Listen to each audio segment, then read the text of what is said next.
Hey, this is Kevin from Mixcoach.com. Today's tutorial is a back and forth conversation that I've got going with Andrew Lawrence. Andrew sent me an email not too long ago wondering how he could make his guitar sound more commercial and more wide. And we've been talking about this. Andrew, what I wanted to do for you is to show you an experiment that I put together for you. What I've done, this is my Pro Tools session. What I've done, just so you know, is I've recorded one guitar pass. This is it here, okay? And it's just multed down here. I've just duplicated the track here.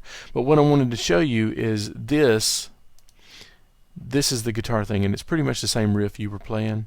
Let me mute these other tracks. Okay, listen to this. Basically, it's running through Amp Farm.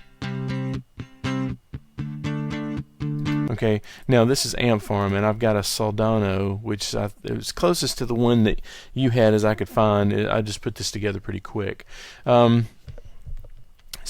what this is the Soldano, and this is mono. Listen to this.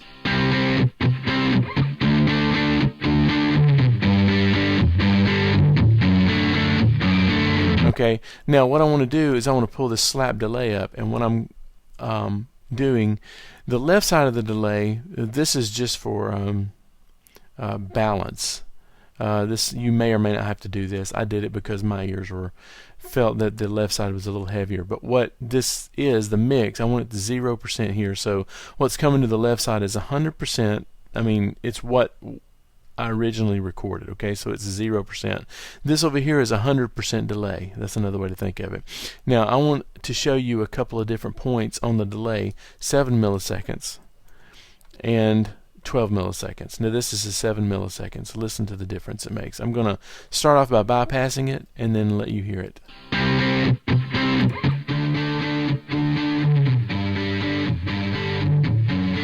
Okay, so that sounds pretty wide. Another one is 12 milliseconds. I want you to hear that.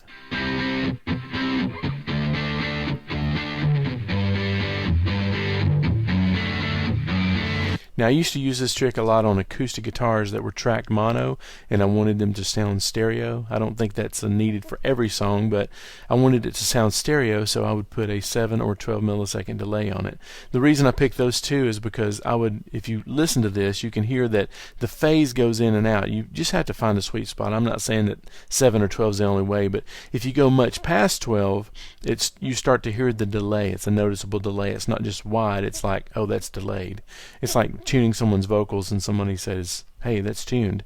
But anyway, I'll just start this at 0 and let you hear it go from mono to stereo. You see how that sounds phasey?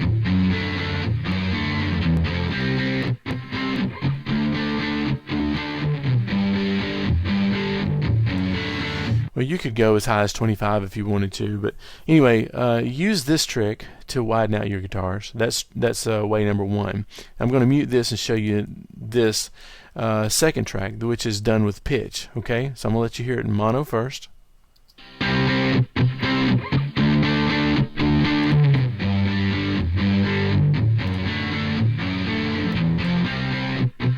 Okay, actually you just heard that two ways. This is this is just with one side tuned down 1 cent and one side tuned up 1 cent. You make it go a little bit more, but any more than that it starts to sound like a tuning problem, okay?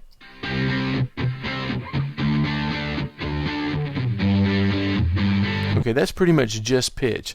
Now if you wanted to do both tricks, you could do 12 milliseconds here, or let's go big and go 24, 25 milliseconds, okay? Now you're starting to hear that delay thing. I'm going to dial it back to about 12.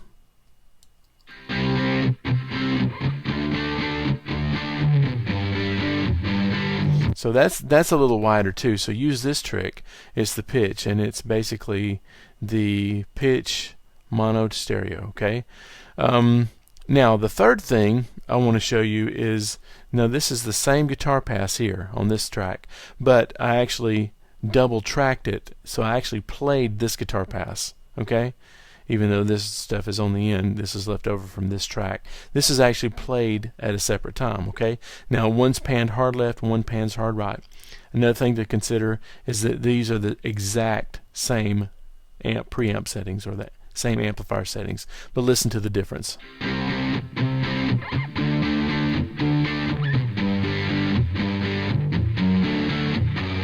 To me, that's more believably stacked and more wide, and it's natural. Now, I've got one other thing. To me, this trumps these. These are okay in a pinch. If you can double track, I would say double track, or if you can get your guitar player to actually pull off a good double track and it doesn't sound like he doesn't make a mess of one of them, that's a good thing to do. Double track. If you think in advance from a production standpoint, I would always get him to double track. Okay, so this trumps these two tracks up here. Now, the only other thing is this track here is the same track as this, so it's the actual double, but the only difference here is it's run through a different amp. Still a Soldano, but listen to the difference here.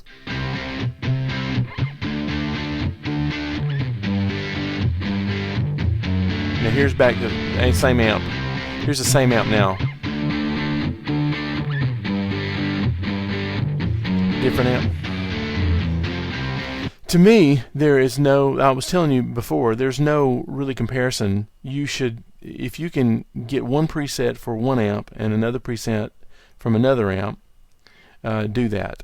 Let me leave you with one more thing, Andrew. If I were you, I would not double track. I would not track a mono cabinet with two microphones. To me, it's more trouble than it's worth, and you end up with a big mono sound. I think that's one of the reasons that your music is not sounding as wide as you want to, is because you're trying to stereo everything. And I think that two mono passes sometimes sounds better than a stereo pass, especially if it's a mono cabinet mic'd with two mics. So anyway, Andrew, I hope that helps you, man. Keep the questions coming. If you have any questions like this, why don't you hit me up on YouTube or visit mixcoach.com, okay? This is Kevin. See you later.